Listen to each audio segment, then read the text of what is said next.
Hello and welcome to the Data for Subscriptions podcast, where we explore how to run better subscription businesses. I'm your host, Berat Bonian, and today I have the pleasure of welcoming Kyle Westra, who is strategic pricing leader at Maxar Technologies, to the show. Welcome, Kyle. Thank you very much. Glad to be here. So today, Kyle, we're going to talk about everything usage-based pricing and usage-based business models. But before we do, why don't we spend a few minutes to talk about yourself and give the audience a bit of a background about you. But let me just make a statement here. I mean, I'm reading up about you. Is it safe to say that you're an absolute pricing expert, given where you started from as a consultant, moving to Avalara, and then also finally landing with Maxar Technologies. In between there, you were at Bloomreach. In all cases, you were working with pricing and packaging, correct? That's correct. Yep. I like to say I'm on my way to becoming a pricing guru. There's still a lot of runway left, but continuous improvement is the name of the game.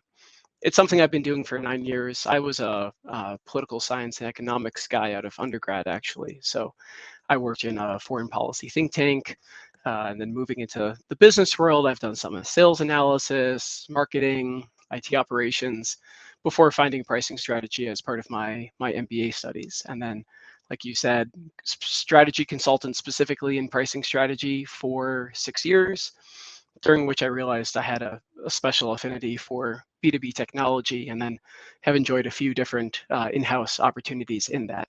Along the way, having the chance to give multiple keynotes, run workshops with entrepreneurs, research and write my own book, different papers, white papers. So it's a really great field to be in. I feel very lucky that it's something that I found. So I'm curious, what makes, or I guess makes still now, but the intersection between pricing, B2B tech, and subscriptions or digital services so intriguing to you? I think for me, pricing, first of all, is just such an interesting amalgamation or interstitial field between sales, marketing, finance, operations, IT, legal, product. But you also get into organizational design, psychology, negotiation. So I like to think that it's something where having kind of a mixed liberal arts background is actually a benefit instead of having been in marketing or having been in finance for my whole career. I can take what I've learned in different experiences, speak the language of people in different departments, and really focus on bringing people together and row in the same direction for business objectives. On the B2B technology side, I think there's just a lot of opportunity for pricing to make a big impact. B2B especially, there's a little more emphasis, ideally at least, on customer willingness to pay, the value that you are creating for customers, the cost you are saving them, the risk you are reducing for them, and being able to build up a qualitative and quantitative case in a business environment, I find really appealing. Technology in particular, there can be such a differential between the cost of the service to you to provide and the value that you are creating for customers. So just a lot more room to play as a pricing professional as well in terms of demonstrating value, segmenting your customers, and having much higher margins to play with than you might have in more durable goods. Got it. All right, Kyle, let's dive right into today's topic then. Great.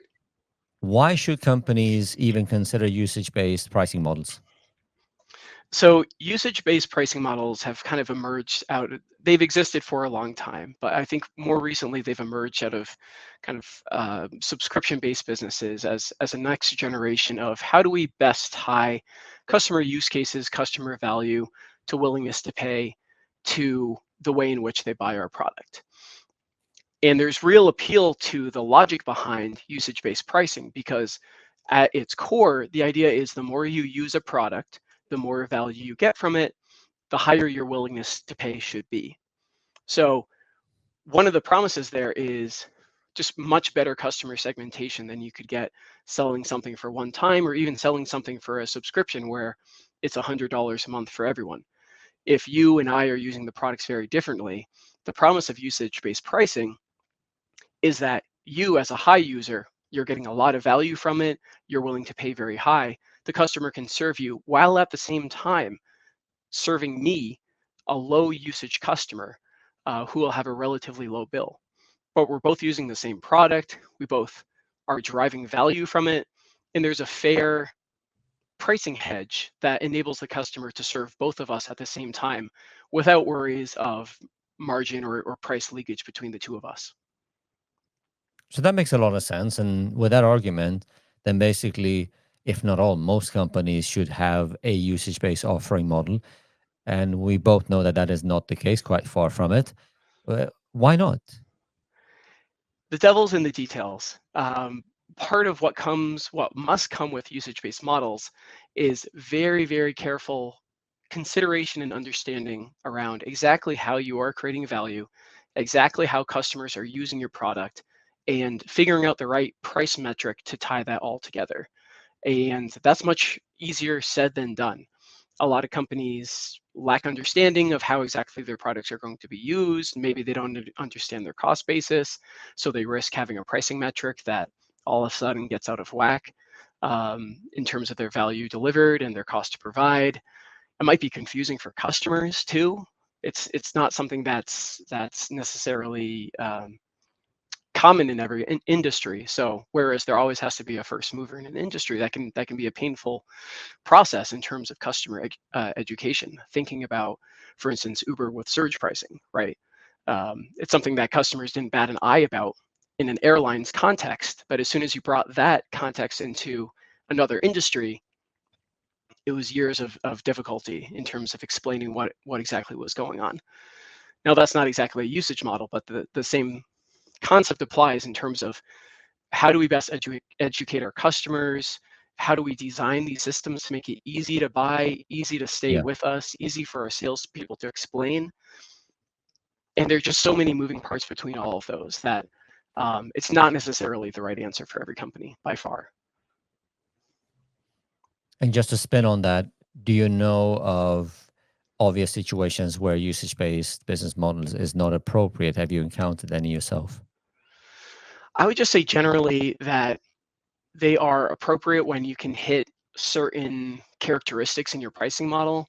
First of all, pricing metric rather. First of all, it needs to be relatively simple. The customer needs to be able to understand it. Also, your salespeople need to be able to understand it, because if your salespeople don't, your customers certainly won't. It needs to be transparent, so something that your customers have visibility into, so they understand, okay, I'm paying more because my usage went up, um, and I can see how I can control my usage in order to control my bill too. Think about, your mobile bill, electricity bill, anything like that. You need to be able to see what the metric is in order to control your usage and be incentivized that way. Yeah. It has to be objective as well, so you can't have different systems of truth for whatever your metric is. I've seen that in the past where a company has been charging per page view, but the question then was, well, whose definition of page view? Was it the internal company's definition? Was it Google Analytics? Was it the customer's third party? Because none of those actually agreed with each other, which caused a lot of friction in the sales process. Yeah. Fourth, it needs to be fair. So pricing fairness is a tricky concept. It changes over time. For instance, the Uber example again, at first that was seen as unfair. Most people see it as fair these days. Same with airlines, hotels as well. Charging different prices to different people.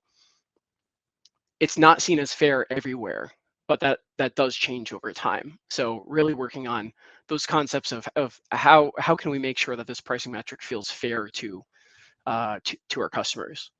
Yeah. And then also making sure it's value aligned, right? So as I, the company, do a better job, I should get more and more revenue because of that. Cost aligned. So as the customer uses it more, I make sure that my margins are still healthy. And growth aligned too. So that the customer uses it more, they're getting more value from it, the company gets paid more, and both the customer and the providing company can grow together at the same time. So those are quite a lot of things, but they're all really, really important in order to have a usage-based pricing model that's effective, easy to understand, and that grows your company. Yeah.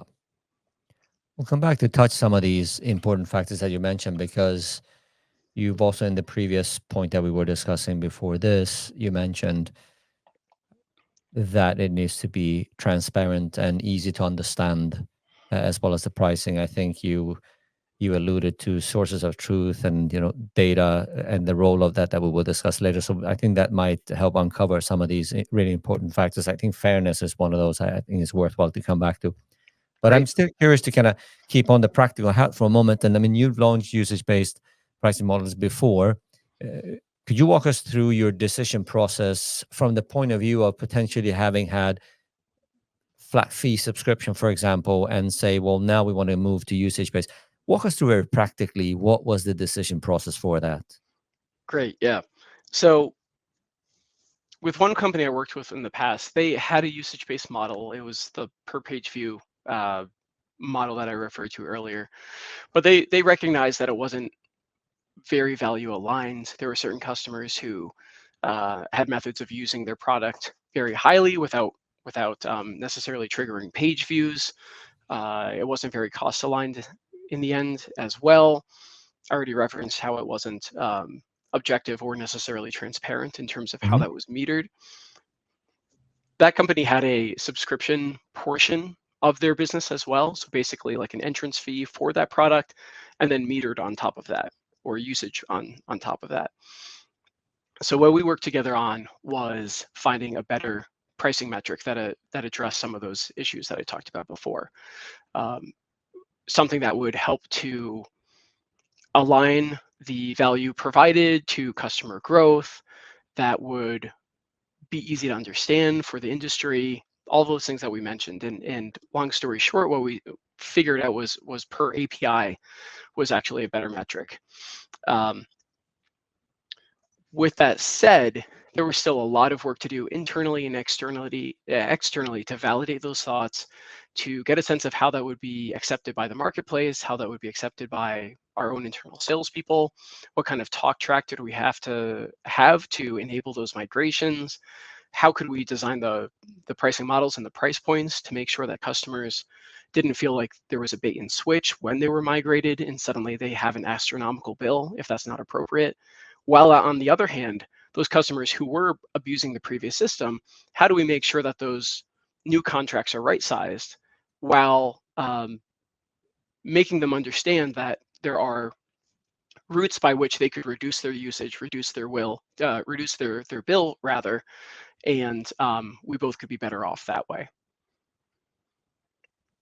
When you went through this process with your customers, what were their initial feedback? Connecting back to what you said about making sure that the customers understand the change and the introduction of the Mhm. model. It goes back to customer segments, which comes up in pricing a lot. So there were some segments that understood it completely. They were paying for other business services per API. It made sense to them. They wondered why we hadn't done it before. And it was just intuitive to them. They appreciated dashboards that we were making along that transparent and objective framework of they would have a better sense of their own usage. We had a single source of truth there. Mhm. And they felt more enabled to control their usage, control their bill than they were before. And they more clearly saw the connection between what they were paying us and the value that they were getting by providing their services to their own customers. With that said, there were other segments who fell more in that description I had before of, you're trying to pull a fast one on us. I don't really understand how, but Mhm. you know, my guard is up. And those customers required a lot more handholding, frankly, a lot more time with sales and product marketing to really understand how, in some ways, for this company, a change from page view to API was relatively small, but in some ways it was relatively large too in terms of just locking together that correlation between value and cost and pricing metric that more tightly, and having something that everyone could agree on the definition of, everyone could track, and everyone could work with. So it's really valuable to spend time with different types of customers, different groups, and try to tease out if there are any differences there. And how can you find champions perhaps from one segment and apply them to apply the learnings from there within the segment or without the segment, to again better get customers along on this migration that we have to make. Because what we don't want to do, of course, when we change a pricing metric is reduce revenue. We don't want to see customers scared off. We don't want it to be a competitive disadvantage and an opportunity for the competition to take customers away from us too with a bungled sales message. So again, just super important, as with all pricing things, to get a lot of stakeholders aligned, rowing in the same direction, and working together to execute. Got it. Did you perhaps look at usage data or service consumption data to inform your business model shift to usage based, or did you try more of a let's just test and see what works for different segments and then change accordingly along the way? Yeah, so looking at the usage data, if I'm understanding correctly, Yeah. that was a critical part of realizing that we had to make the change in the first place. Yeah. To see again, um, without getting into the weeds, as some customers were getting an enormous amount of value from the product while not Yeah. triggering that many page views. Kind of crafty in that way. Have to hand it to them, but uh, figuring out that there was an increasing disconnect and that it was affecting our margins, it was affecting our ability to upsell. Um, and that also spoke to getting at least a first cut of what those different customer segments might be. Where, okay, in this group, we can expect their bill to stay relatively flat. It should be relatively easy conversion, relatively easy migration. Not that you want to take anything for granted, but um, that should be relatively straightforward. The customers who might see their bill go down, we have to understand, is the pricing correct for them? Were they truly overpaying beforehand? In which case, giving them a lower bill might actually be appropriate.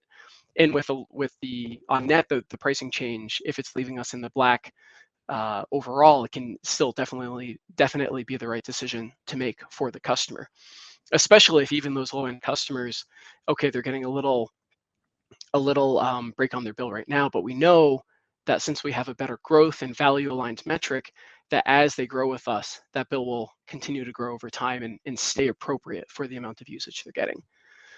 And then, of course, the segment of customers who they were getting a screaming deal before, and we need to understand how we feel about those customers strategically. Do Yeah. we want to keep them at almost all cost? Are we okay with letting them go? And letting that help to guide not only our contracting but our sales message, and understand kind of what our strategy is. What do we think we can do in terms of, let's say, by list price, their bill would double. Do we think we can get that right away? Do we think that's appropriate? Do we need to kind of make a 3-year plan to right size them toward the list price? Those types of considerations, really, really important to bring customers along on this journey. I mean, it's interesting when we started talking about introducing usage-based pricing models, how much of a absolutely practical question it is, but in equal terms, a strategic question. Just this final point that you mentioned in terms of pushing for assessing your your total customer base, and looking at what are the potentials within each, and what efforts you would want to put into how you could do maybe cross sell, upsell, whatever it might be. It's really, very interesting of how many additional initiatives, good initiatives it gives birth to. One specific one that I want to ask you is there are many different ways to introduce pricing mechanisms when you do usage based. I mean, you could, of course, do pay per use that you've already mentioned. You have tiered, you have, combined with overages and so on and so on. How did you navigate to identify the right mechanisms for your customers? Or perhaps you even have an advice on how one should think. First and foremost, it depends what the business objectives are. Of So a course. step above pricing. One of the big considerations with usage-based pricing is how that can be reconciled or how that impacts prepaid revenue. Subscriptions, if they tend to be paid up front, that's a real benefit in terms of ARR, in terms of cash on hand, versus usage. If that's pay as you go, you're giving up a considerable financial benefit in order to move to usage. So there are questions of, are there ways to have the best of both worlds? Can we have a prepaid drawdown type model where a customer prepays, $10,000, 10,000 units, 10,000 credits, and they draw down usage based from that, which I would still consider a usage based model, but one that incentivizes, again, prepaid revenue. That has pluses and minuses too, in terms of it can be complex. You need to understand what happens if a customer goes through all of their prepaid units. Do you then move into overage prices? Do you let them continue at the previous price? Do you shut them off? And similarly, what happens if a customer massively overpays? That might feel good as a provider for the first year, but that's definitely going to cause consternation at the very least. So what kind of accommodations might you need to make to preserve those feelings of fairness and simplicity, and make sure that, as with most subscription usage businesses, you want to have a long-term customer relationship. So you want to make sure that the customer understands that this needs to be a beneficial relationship for both of you. You're not looking to pull any gotchas and have them massively overpay for what they're getting. So then you need to get into considerations of, okay, do credits carry over? Do they get a refund? How exactly does that work? To your point about volume tiers, I think that addresses a really critical question around usage as well, where although usage-based models, as I talked about earlier, can be really powerful with customer segmentation and being able to address the low side of the market and the high side of the market, in I think without exception, every company I've worked with on the really high side of the market, even if the value story is rock solid, even if the pricing metric is easy to understand, everything else, the usage at the high enterprise level can just create astronomical bills without significant volume-based discounts. So that just seems like a practical accommodation that a lot of companies have to make in order to serve that really high end of the market. Another option at the enterprise level is to have more of an all-you-can-eat, kind of switch back to a Yeah. subscription model at that point. Pair that with white glove service, understand what their maximum usage is likely to be, so you make sure that your margins and revenue are protected, but kind of giving even more of that simplicity and de-risking for those customers, I think can be super powerful. And it can also help to play defense against the buy versus build consideration at that point. If you have a usage-based model where all of a sudden the bills are in the millions and millions of dollars for a large enterprise, they could build their own software for that amount of money, and you are tempting them to do so if you are not flexible and realistic with your pricing. So at the end, it depends, like everything, but those are some of the things that companies really need to think through. Is, again, what kind of considerations from a strategic business perspective do you want to hit in terms of prepaid revenue or not? How can you use your pricing model to help to address those? How do you make it, again, simple for customers to understand the model, to buy from you, to stay with you year over year, to buy more as they go? And de-risk things for customers too, especially if this is a new type of model in the industry or a new type of relationship you have with your customers.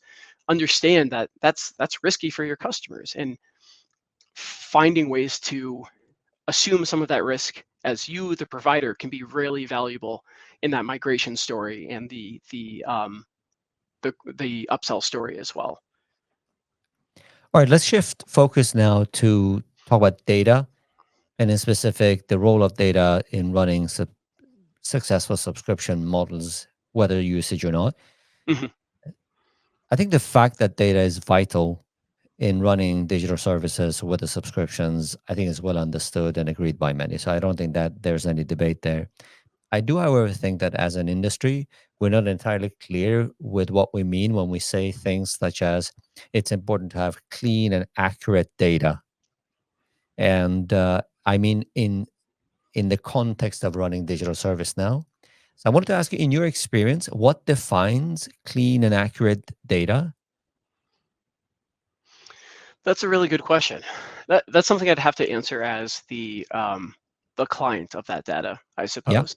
And what I'm really interested in, designing well-functioning pricing models, is making sure that the data is enabling me to represent reality, so that it's properly describing the purchase and usage patterns that customers have had, that I have good margin and cost data so that I understand that while ideally there's quite a differential between cost and value, I need to know how much wiggle room I have. We need to understand what hurdle we need to jump over. And especially for senior leadership discussions, we need to understand how a pricing model conversion might affect gross margin. So usage, transactional data, margin data.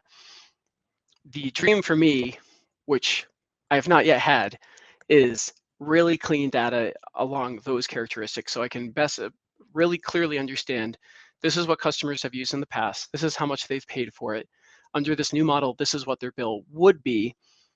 Here's how we would expect their usage to change, perhaps, and be able to do really clear analytics and scenario modeling of past, present, and future in terms of designing these models.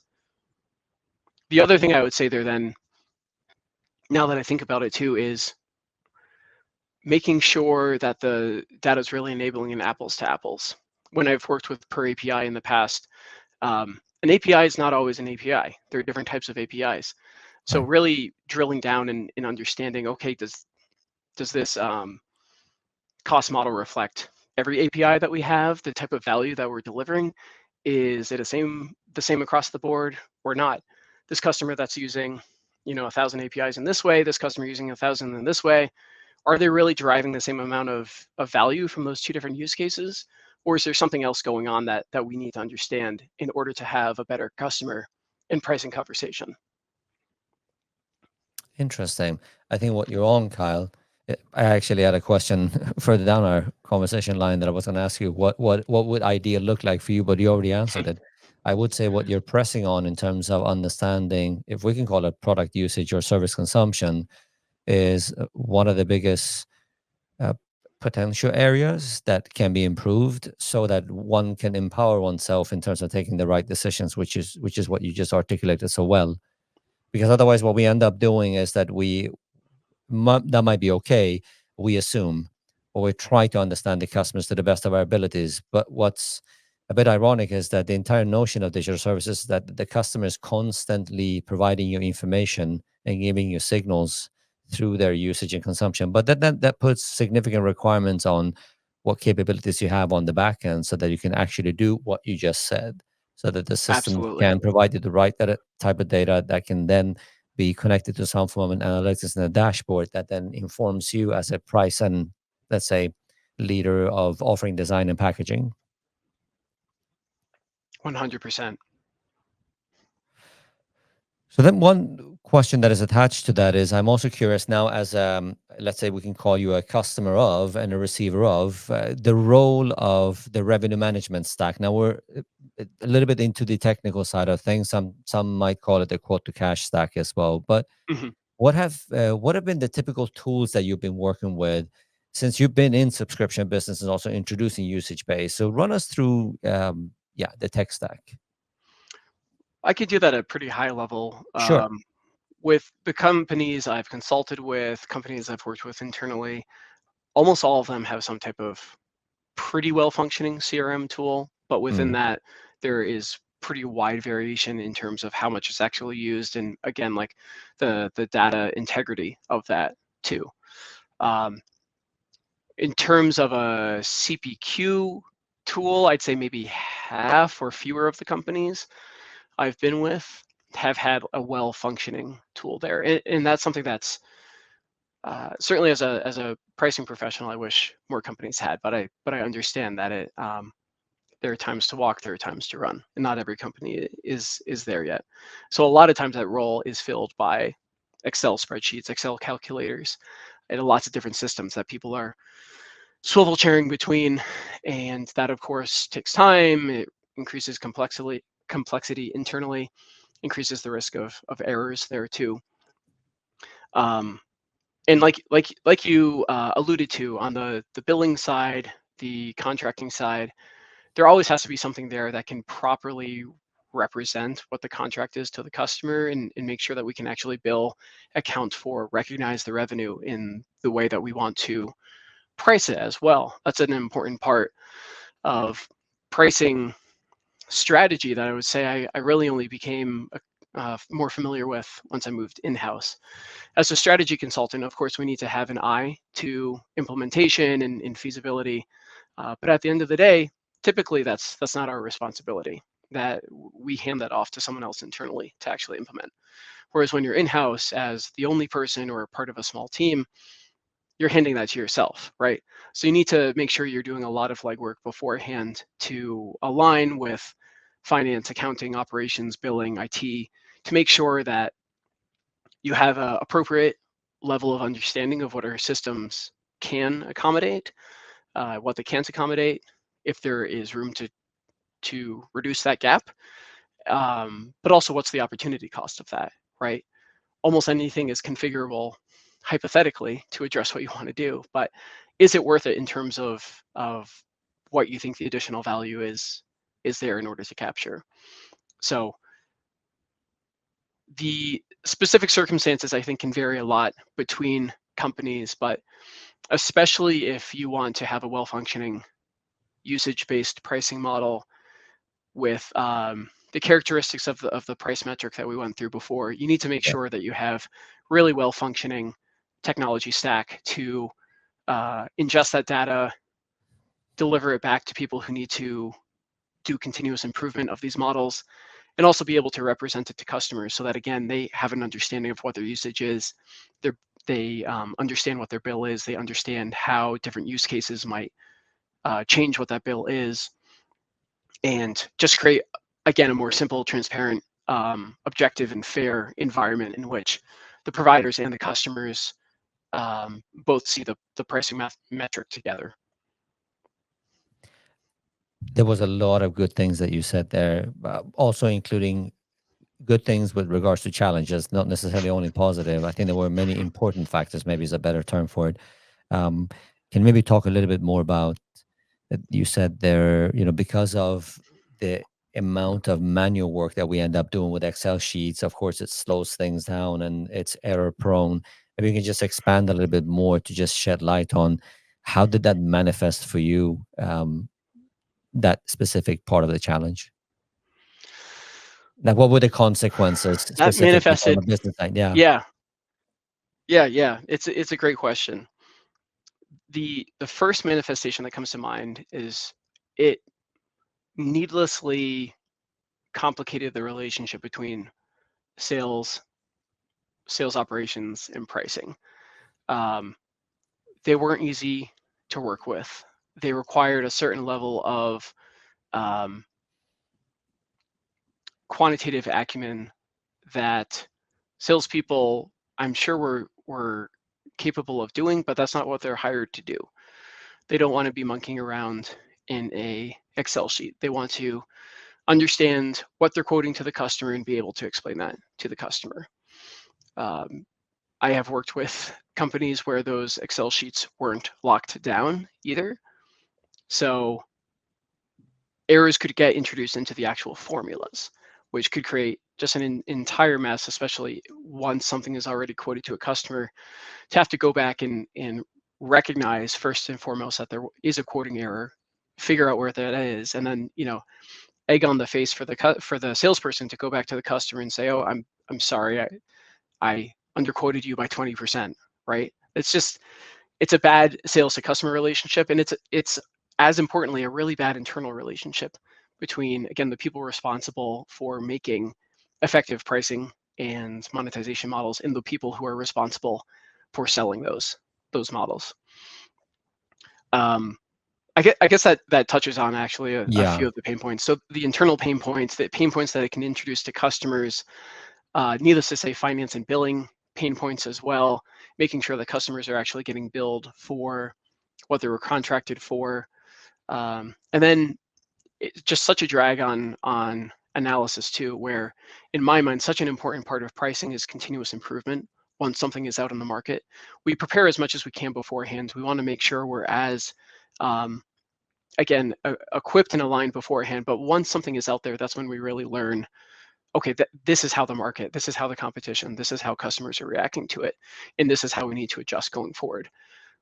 But that requires, you know, along the lines of our entire conversation before, up to this point, that requires clean data, and that requires a clear understanding of what is actually happening commercially out there. So if those different data systems aren't talking to each other, if there aren't apples to apples comparisons, it makes all of that so much harder internally and externally. Yeah. I'll just add a couple of observation points to what you just said. One is that I think companies typically find themselves in this situation because there's to some degree lack of understanding of what tools are fit for different parts of the process when we speak about the revenue management stack or quote to cash, where, Mm, for example, we expect the billing system to do more than what was really built for. And everything you've explained in terms of the complexity, in fact, it's to large degree already exists when you're running just a flat fee subscription model. And why that is because everything that you've talked about when it comes to understanding the consumption, whether you want to monetize that with a usage based model or not, is already there. So I think one of the challenges we're using is almost like using a shovel where you need a scalpel. So it's the wrong tool. Another mhm. challenge is that we do, especially in B2B tech, we are successful companies because we have strong engineering pedigree. And for that reason, we believe that a lot of things can just get solved by just focusing a little bit harder on it. But in reality, the examples that you gave are pretty common. That you end up just pushing Excel sheets back and forth. You occupy quite a lot of resources just to make sure that things are correct, and Mhm. um, and they're often not. So you end up with a pretty slow organization, slow moving organization, and you have errors at all levels. And perhaps the most important deficiency of them all, which is where you focus, and many of the business leaders who have similar role as you is, you want to listen to the customer and have as personalized offerings as you can make him in order to obviously serve the customer. And that is pretty much impossible unless you have a backend that can do that, which I guess leaves me with a final question, which you already answered to a few minutes ago, but I think is a good way to round off this section, which is if you would have an ideal revenue management stack, what would that do for you? How would that empower you to succeed in your role driving, let's say, usage based and subscription businesses? First of all, I couldn't agree more with everything you just talked about. And if I could just really double click quickly on your engineering point too. I think companies with strong technology and engineering teams who have gotten them from a product point of view to a certain level of success, they may fall victim to the sense that they can build everything internally too to address their quote to cash and CPQ needs, and that can result in complicated Excels and kind of daisy chaining together different solutions that don't talk to each other, which can work well enough to a certain point, and then either you can't grow with it or some link in that chain breaks horrendously, something like that. So I just thought that was a really good point that you brought up, and um, I've seen that illustrated in different companies I've worked with. In terms of the ideal tech stack, I just have to go back to again being a data user, something that represents data accurately, timely, consistently, making sure I can be confident that I can make apples to apples comparisons, both between different customers or different products now, but over time as well.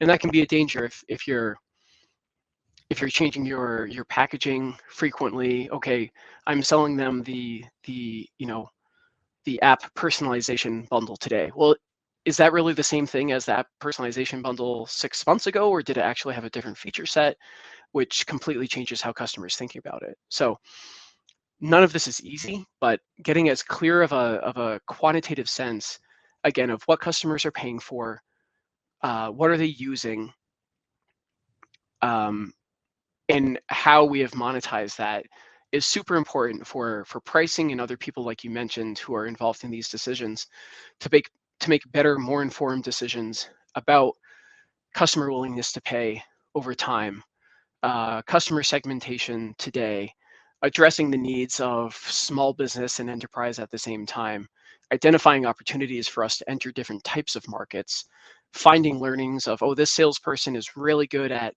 price capture over here. How can we use that to enable decisions over here too? It's just really in the same way that pricing can tie a lot of functional areas together. Yeah. Data is just such a cohesive thing that underlies a successful company. So having clean, workable data, just it's the soil in which everything else can grow. It enables so much. So we're going to wrap up within a few minutes, Cal, but I want to take a few questions. We've had a handful of them coming in during our Great. conversation. Yeah. So why don't I just take the first one we have from Sean. He's wondering if you have a framework you like to rely upon to help determine the best structure mechanics for usage-based models. Um, I dabble a bit frequently. To be honest, in terms of different frameworks, I think there are a lot of different frameworks out there that can all be valuable. Using them, to your point, kind of as different tools in your toolbox and bringing them out and seeing how your situation looks via this lens versus that lens to change metaphors there. Um, the framework I like the best in terms of the pricing metrics is the one that I talked about today in terms of simple, transparent, objective, fair, and then aligned with value, cost, and growth. That's kind of my checkbox whenever I'm thinking about a price metric with usage or outside of usage as well. Although with usage, it's that much more important. But those are the characteristics that make a good price metric that enable customers to understand what they're buying, how they pay for your product, how they realize value. And again, it's so important not to overlook the internal messaging there too. Like how can we get sales really clear on what we're doing and why we do it that way too, which enables them to have so much better, more informed discussions with customers when questions of price and pricing do emerge. Right. In fact, we had a question about how sales teams generally view usage. And is that so that it is generally viewed as positive? Sorry, could you repeat that one? In fact, we had a question about how sales Ah, teams there it is. generally view usage. Is it so that by default you've experienced that they always view it positively? You did mention before that because of some of the data challenges that it created some friction between sales operations, and so on. hmm I think there, just like there are customer segments, there are sales segments. There are certain salespeople who will recognize right off the bat how this will make their messaging easier for the Yep. types of customers they work with, or it'll better enable them to hit their upsell or their cross sell growth goals, and they'll be really excited about it. With the example of I gave in the past of switching from per page view to per API, some salespeople were so excited about it because they're smart people. They work in this stuff every day. They're getting the customer feedback. They probably knew better than we were, better than we did, that this was a change that we had to make, and that at least some segments of customers would clamor for the chance to get on this new pricing model. With that said, there are also going to be sales segments who, um, for good reasons or not, aren't looking to change what they know and what they're used Yep. to, right? So correctly, they might know that it's going to be a tough conversation for the type of customers they work with. Yeah. Um, or it might be more self-serving than that. It's another thing for them to learn. Um, and I think we need to be sympathetic and empathetic with that too. We're not looking to make anyone's job harder. So the more we can do around sales enablement, holding office hours, aligning with everyone beforehand, and having a really clear talk track that we can give salespeople, FAQs, objection handling, stuff like that, the better we can make sure that even if something is good in theory and the strategy and the model is solid, if we don't have good execution and implementation, then everything falls apart. Yeah. So the pricing, I guess, philosophy that I come from is very sales aligned in that way, seeing sales as a critical part of implementing and representing any pricing strategy. So everything that we can do to ensure that we're not making life harder for salespeople than it needs to be, the better. With that said, part of pricing is a healthy tension with kind of finance, marketing, sales, right? So there's a reason why pricing should not typically be in sales department. There's some healthy tension there. Our job is not to do whatever is easiest for salespeople, but to have an eye on that and understand um, if we have to make tough changes, if there are other business priorities that we need to hit with our pricing, again, how can we best bring sales along with that? Even if they don't like it, they understand why we need to make this change, and they understand that we're equipping them with as many tools as possible to help them through the transition as well. I'll just take the liberty of adding one more point as a bit of a send away as an advice. Is salespeople typically know and feel that they know a lot about customers, their preferences, their needs and behaviors. I think if one can align with that, it usually helps a lot with onboarding sales with, for example, more complex usage-based systems or models. I think that typically, my experience, works well because they would always try to navigate towards what customers' preference are. Of course, there are many Great more point. aspects that you mentioned that are challenging.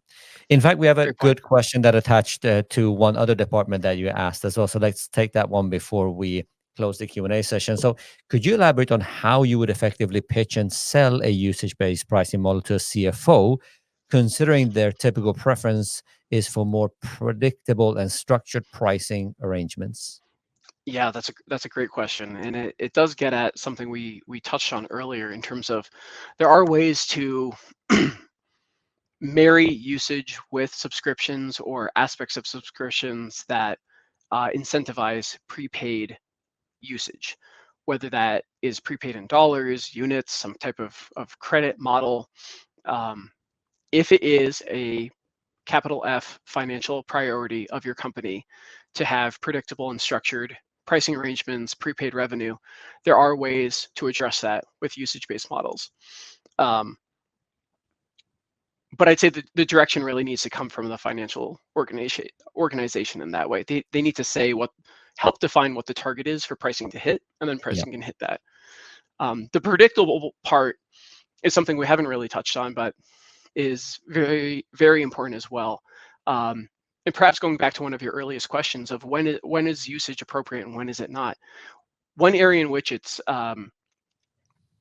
can be harder to build and manage is in very unpredictable usage markets or very spiky markets as well. Mm. Um, it was always a friction point at a marketing automation company where huge spikes of usage around Thanksgiving in the US, the winter holidays.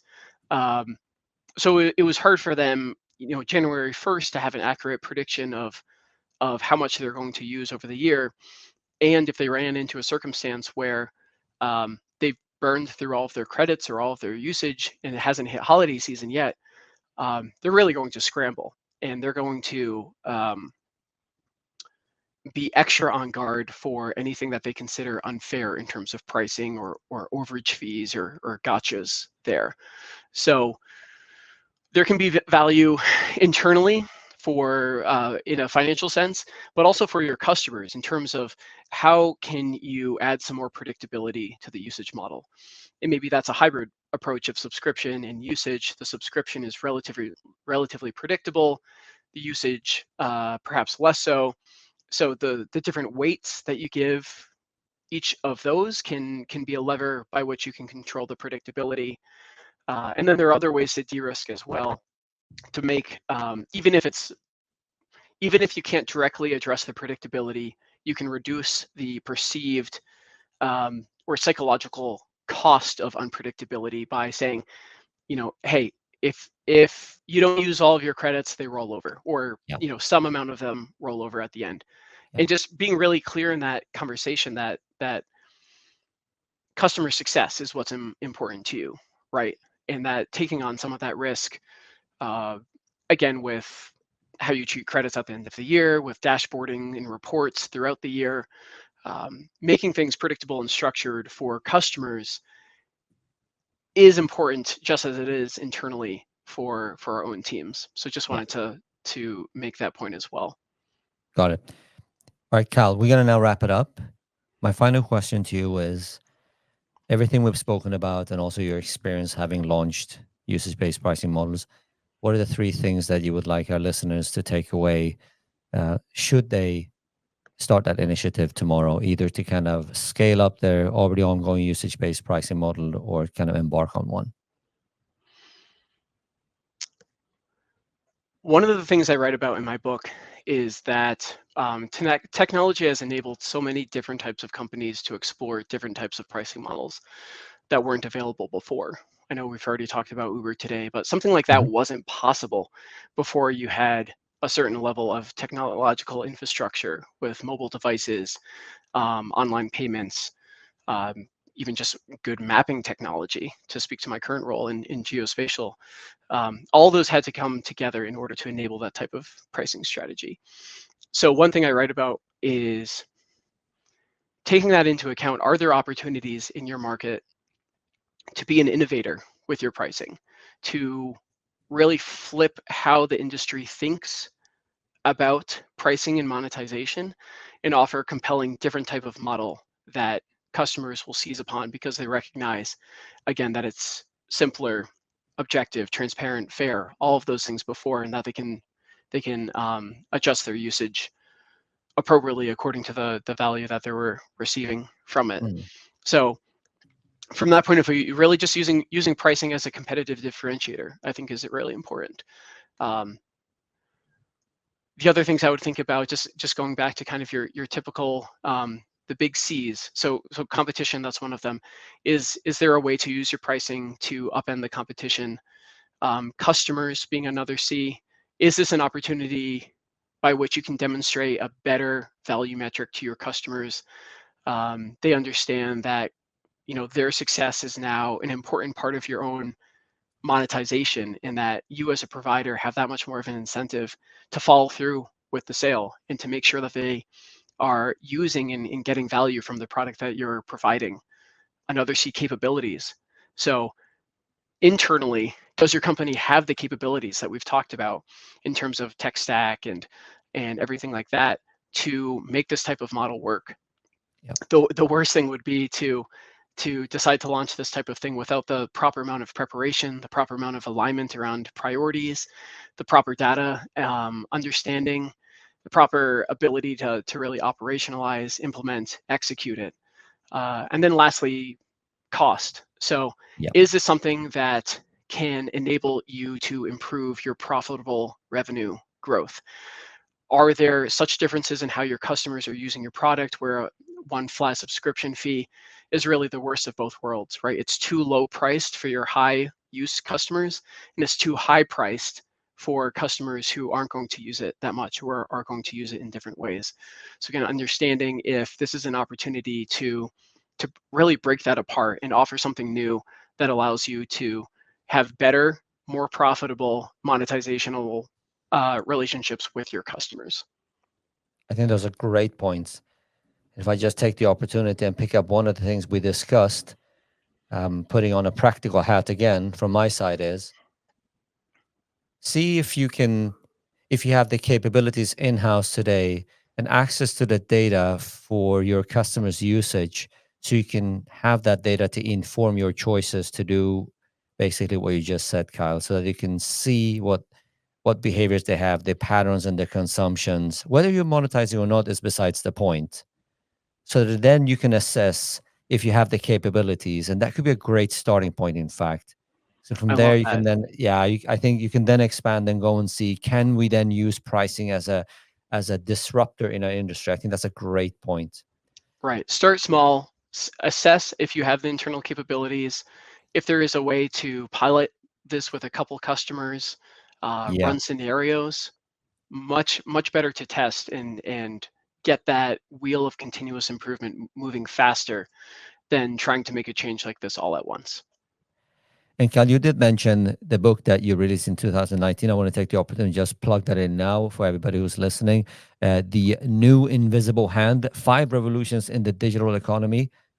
First of all, impressed that you wrote a book and released it, and I recommend everybody to read it. I'm going to pick up a copy myself, Kyle, for sure. Thank you so much for the conversation, Carl. Greatly appreciated. And thank you for everybody for tuning in. See you next time. Thank you for having me. It's been a pleasure.